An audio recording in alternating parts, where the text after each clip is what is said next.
और जैसे ही जो है विश्वामित्र राम लक्ष्मण के सहित जनकपुर में पहुंचते हैं, वहां पर राजा जनक जो है सतानंद के सहित जो है विश्वामित्र जी से मिलने आए। विश्वामित्र जी को प्रणाम किया। प्रणाम करने के बाद प्यारे जरा एक भाव श्रवण करें। जिस समय निर्गुण निराकार ब्रह्म के उपासक हैं विदेह राज जनक, और आज जनक ने विश्वामित्र के पास जो है राम लक्ष्मण का दर्शन किया, तो गोस्वामी जी ने क्या कहा? बोले इन्हीं बिलोकत अरे अति अनुरागा, ओ बरो बस ब्रह्म सुख मन त्याग। आज निर्गुण निराकार ब्रह्म के उपासक हैं जनक, और जनक जी ने प्यारे जिस समय राम लक्ष्मण को देखा, तो जो निर्गुण निराकार का ध्यान करके जो मन को आनंद मिलता था, वो आनंद प्यारे सामने देखकर मिला। जनक जी दंग रह गए, मैं निर्गुण का उपासक, आंख बंद करके जो आनंद मिलता था, आज इन दोनों बालकों को देखकर वो आनंद मिल रहा। और लक्ष्मण जी ने प्यारी क्या देखा कि जो निर्गुण निराकार ब्रह्म का उपासक था, आज राम जी के रूप को देखकर लोटपोट हो गया।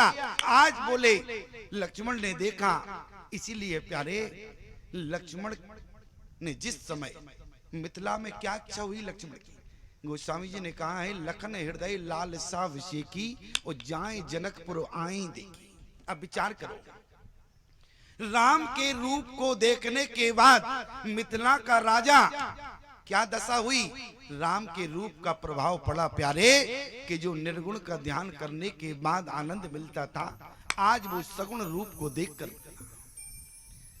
चक्रवर्ती सम्राट राजा दशरथ को जो सुख नहीं मिला प्यारे, वो सुख जो है राजा जनक को मिला। कौन से सुख से राजा दशरथ जो है वंचित रहे?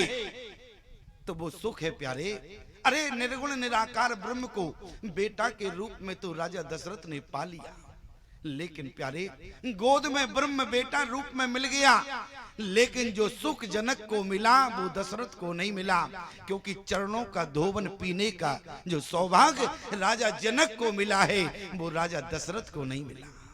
क्यों?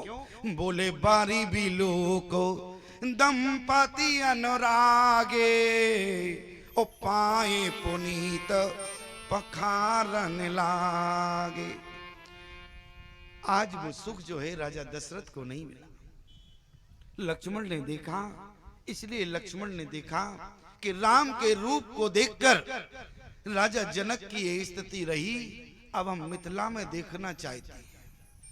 अरे बैरागवान है लक्ष्मण, और लक्ष्मण साधारण बैरागी नहीं है प्यारे। बोले कई ये तात सो अरे परम विरागी, और तृण समसिद्ध तीन गुण त्यागी। हमारे भैया लक्ष्मण जो है साधारण वैरागी नहीं है। बोले भोजन नार नींद सब त्यागी। वैराग का मतलब क्या होता है? जैसे हम आपके गांव में आवे या आपके घर आए और हम आपसे कहें कि अब हमें कवर्धा देखने का मन हो रहा है, अब हम कहें हमें कवर्धा घूमना है, या आपका छत्तीसगढ़ में कितने शहर हैं हमें घूमना है, तो आप यही कहोगे कि ये बाबा जी बैरागी है कि तमाशा है। क्यों? विचार करो, लक्ष्मण कौन है?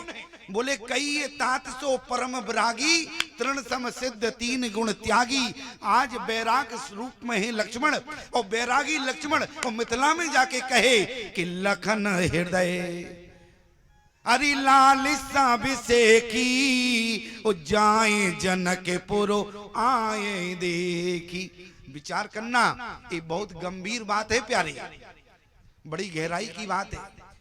आज लक्ष्मण रूपी बैराग को नगर देखने की इच्छा, तो इसका मतलब हुआ कि लक्ष्मण का बैराग कहीं ना कहीं कमजोर है। इसका मतलब यही तो हुआ।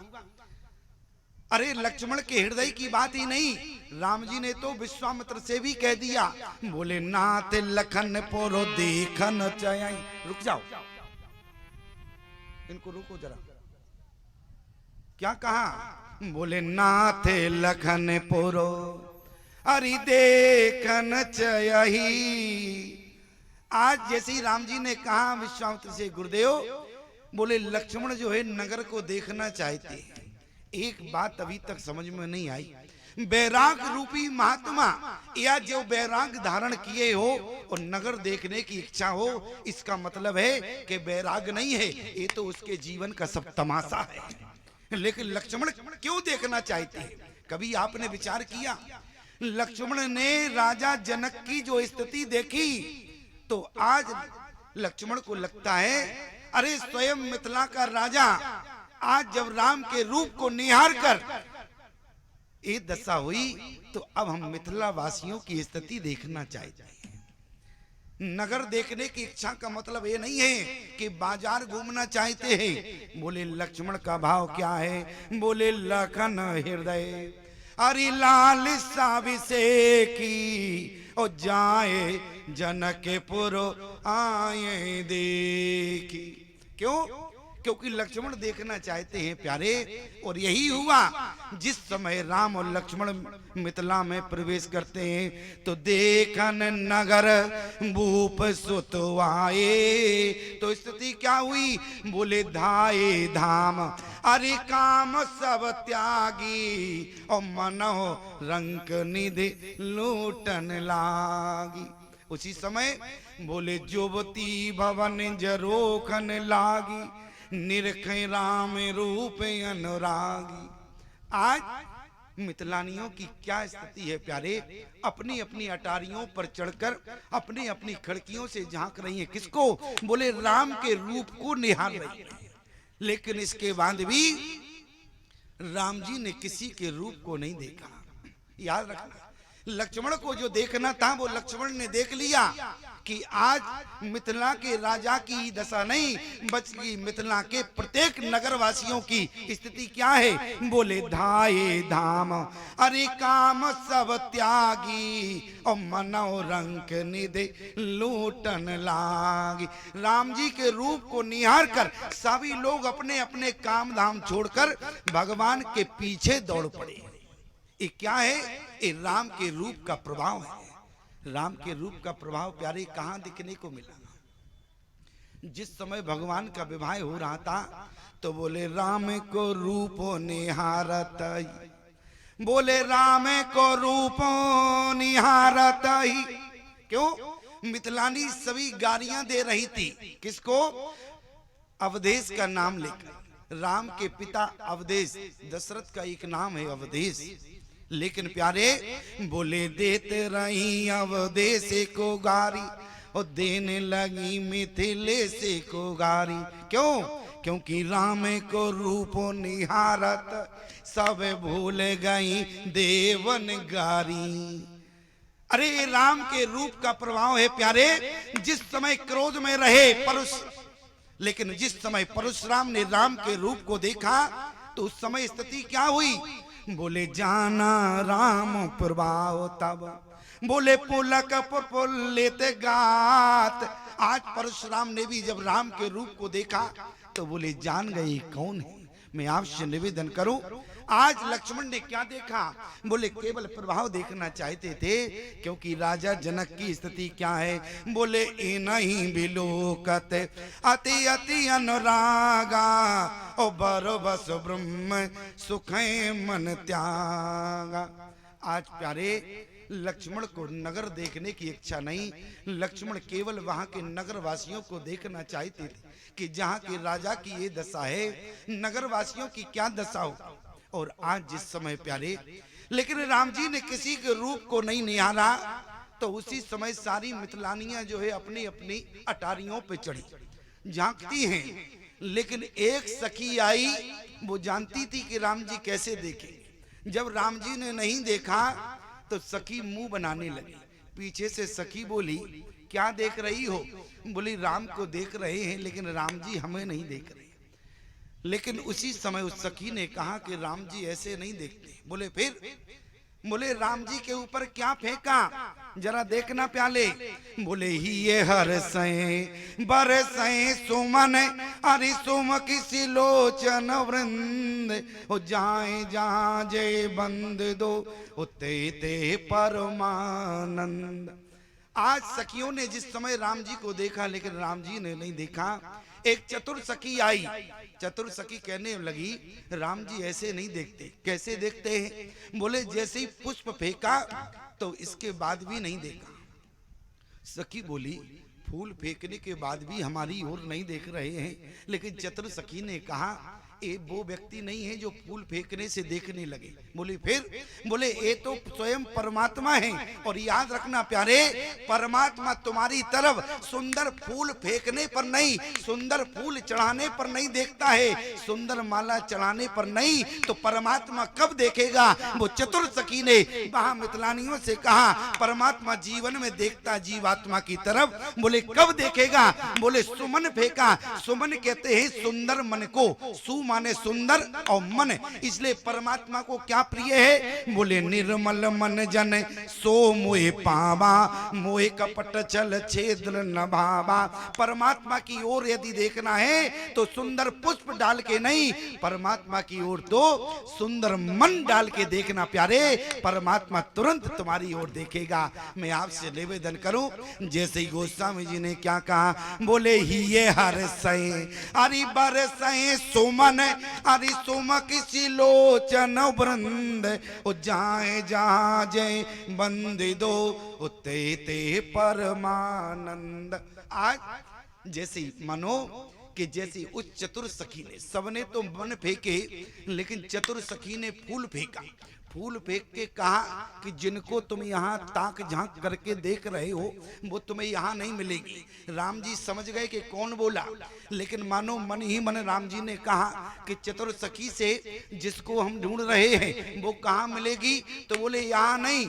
बोले ठीक सुबह पुष्प वाटिका में आ जाना, जिस समय पुष्प तोड़ने का समय होता है उसी समय। गोस्वामी जी ने क्या लिखा? बोले समय जाने गोरो अरियायो सो पाई, और लेन चले प्रसून दो भाई। मैं आपसे निवेदन करूं, राम जी ने समय जान लिया। क्यों? क्योंकि चतुर सखी ने इशारा किया। और आज राम जी प्यारी पुष्प वाटिका में जाने के लिए गुरुदेव की से आज्ञा लेते हैं। कौन से समय? बोले समय जाने। वो समय कौन?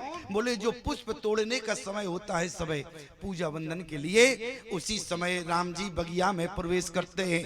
और लेकिन उसी समय मां जानकी आती हैं ते अवसर। उसी समय बोले गिरजा पूजन जननी पठाई।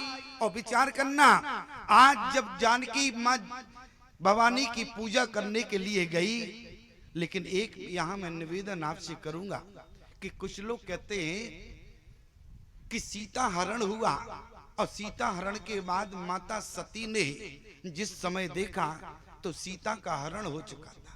और माता सती के जाने के बाद जब दूसरा जन्म पार्वती के रूप में हुआ तब जो जाके भवानी की पूजा।